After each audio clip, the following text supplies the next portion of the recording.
Aku notice banyak orang-orang yang aku kenal juga mereka kelihatan lebih happy ketika mereka bisa berdampak bagi banyak orang di sekitar dia gitu. Ada nggak cerita dari seorang Eva, di mana kamu berkarya lebih dari 5 tahun, satu atau dua orang yang datang ke kamu bilang kamu mengubah hidup mereka. Kalau ada, ceritain ke aku apa yang menarik. Wah, this is the reason kenapa aku masih ada di dunia content creation sekarang sih kak. It's impact. Sebenarnya kalau mau ditanya apa yang berubah dari tahun pertama sama tahun kelima jadi content creator di usia yang muda ya, is happiness fades ketika fokusnya itu di me. Ketika fokus kamu itu cuma membahagiakan diri sendiri, kamu nggak akan mau maju lagi. Karena akan ada titik jenuh di mana kamu akan ngeliat, oh follower udah cukup, Oke, uang ya, udah cukup, ya, ya, respect udah cukup, ya. semua orang admire kamu, akan ada titik itu. Tapi untuk kamu bisa keep going, kamu harus punya yang namanya we-centric purpose, bukan me-centric. Karena ketika kamu fokus untuk orang lain, gak akan ada habisnya. Dan itu tuh kayak engine yang sustainable. Yes. Ketika kamu memberi untuk orang lain, kamu akan unconsciously dapat juga untuk diri kamu. I know it sounds egotistical juga, tapi it always happens gitu. Ketika aku bikin launching buku 9 Theory kemarin, orang-orang yang datang ke event itu 100 orang, mereka bikin video tanpa aku tahu. Mereka bikin video dan mereka tayangin di acara itu. Mereka kerja sama IO-nya, partner aku yang bantu untuk ngaturin mereka bisa bikin video ini. Itu videonya basically thanking me. Oke. Tentang journey konsistensi aku semua. Kan aku sebenarnya share journey konsistensi aku online gak cuma bagus-bagusnya doang. Yep. Aku share ketika aku lagi capeknya, sulit overthinking, aku share semua. And it's vulnerable to me. Dan mereka bilang vulnerability malah inspiring. Dan mereka bikin video kayak 10 menit tentang how I changed their lives. And that's the power of creating value for others.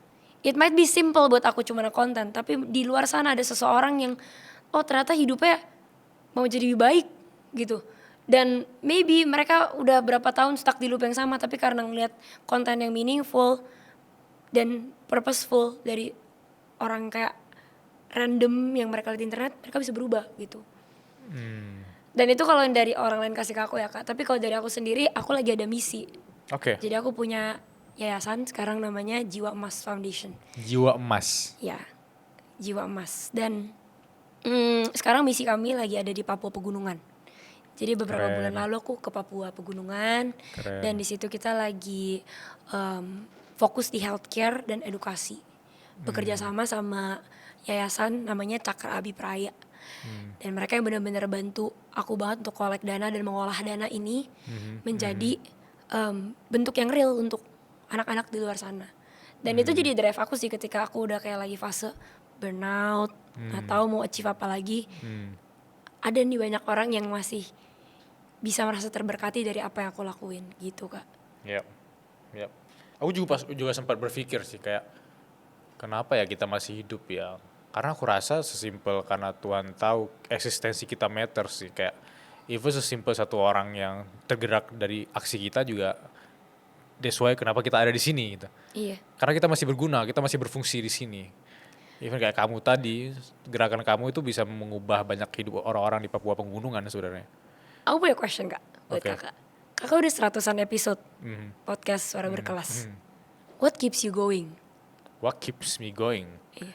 Karena aku yakin ada ratusan ribu orang di luar sana yang butuh dengerin orang-orang berkelas lainnya gitu. Masih banyak Evalicia lainnya yang mau datang ke Suara Berkelas untuk menginspirasi orang-orang di luar sana. Dan aku adalah perpanjangan dari tangan Tuhan tersebut. Aku adalah hostnya dari Suara Berkelas. I love that.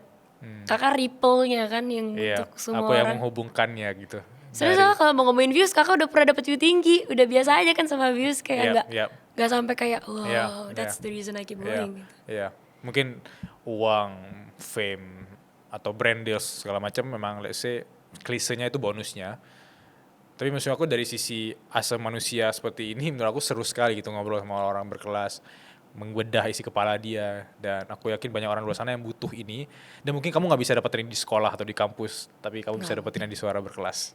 And I love that. Iya. Ini benar-benar impact based work. Karena let me tell you guys ya, ngomong sama orang 100 kali itu capek loh. Apalagi deep talk sama mereka, wah. Iya, deep talk. Capek loh. So appreciate banget sih Kak. Aku Kakak belajar tinggi. banyak, makanya catatan aku full, karena aku setiap ketemu orang pasti aku belajar gitu. Love banget.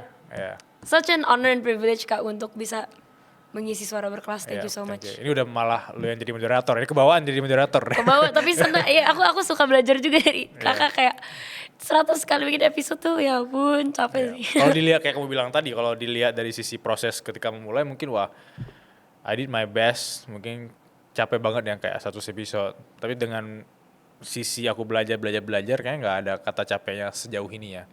Dan kalaupun aku lelah, aku sangat bersyukur, is a privilege lelah dari pekerjaan yang aku impikan sih. Love. Iya aku suka banget lagi mindset itu juga.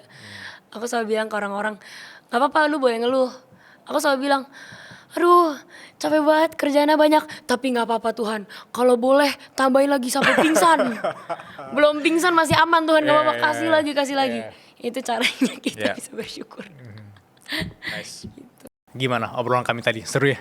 Bagi kamu yang mau nonton offline podcast Suara Berkelas, kita ada special event khusus untuk teman-teman berkelas yang serius mau join. Penasaran? Bisa klik link di deskripsi. Sampai jumpa.